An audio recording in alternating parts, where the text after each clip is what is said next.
اللہ کے محبوب نے ارشاد فرمایا کہ میں نے کچھ لوگوں کو دیکھا کہ ان کی زبانیں لوہے کی کینچیوں سے کاٹی جا رہی ہیں۔ تو میں نے پوچھا جبریل یہ کون لوگ ہیں؟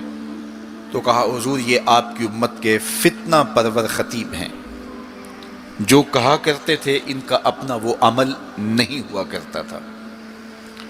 لوگوں کے اندر فتنہ اور فساد بپا کرنے والے لوگ، جن کی زبان کی تلخیاں معاشروں کے اندر تفریق پیدا کرتی ہیں، بھائی بھائی سے لڑ پڑتا ہے، میاں بیوی کے درمیان تفریق پیدا کر دیتے ہیں، نفرت کی چنگاریاں ان کی زبان اگلتی ہے، اور ان کے لہجے لوگوں کے اندر تفریق، تشدد، افتراق اور فرقہ بندیاں پیدا کرتے ہیں۔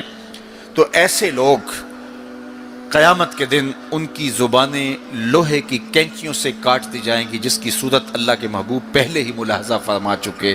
اللہ کے محبوب علیہ السلام فرماتے ہیں میں نے ایک منظر دیکھا کہ ایک سوراخ ہے، اس سے ایک بیل نکلتا ہے، نکلنے کے بعد دوبارہ گھسنے کی کوشش کرتا ہے لیکن گھس نہیں پاتا۔ جبریل نے کہا کہ حضور یہ ان لوگوں کی مثال بیان کی ہے جو زبان سے بڑا بول نکال دیتے ہیں اور پھر دوبارہ اس کو لینا چاہتے ہیں تو پھر وہ واپسی نہیں ہو سکتی۔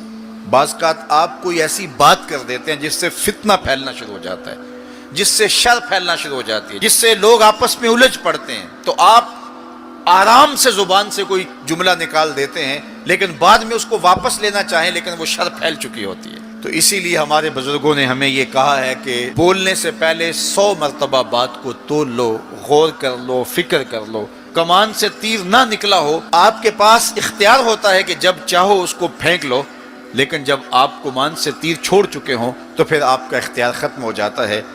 پھر وہ زخمی کرے، کسی کی موت کا سبب بنے یا وہ تیر ضائع چلا جائے، پھر تمہارا اختیار نہیں ہوتا۔ تو بولنے سے قبل ضرور سوچو کہ میری زبان سے نکلا ہوا کوئی جملہ اس معاشرے پر کیا اثر پیدا کرے گا۔ ہر بندے کو اس وقت بولنے کی جو لت ہے، اور آج کل تو وہ سوشل میڈیا کے اوپر جو من میں آیا تنہائی میں وہ لکھ دیا اور لکھ کے معاشرے کے اندر لوگوں کے اندر وہ چیز وائرل کر دی، جس طرح کی تصویر چاہا ڈال دی، لیکن پھر بعد میں وہ آپ کے اختیار میں چیز نہیں رہتی ہے۔ بلکہ اب تو اتنے بخسیس اور اتنے نیچ فطرت کے لوگ بھی سوشل میڈیا پہ بیٹھے ہوئے ہیں۔ کسی زمانے کے اندر جو گندے مزاج کے لوگ ہوتے تھے وہ واش روم کے اندر بیٹھ کر کے چھپ کے اپنے خب سے باطن کا اظہار کرتے تھے، اور واش روم کی دیواروں کے اوپر جو ان کے من میں غلاظت ہوتی وہ لکھ دیا کرتے تھے۔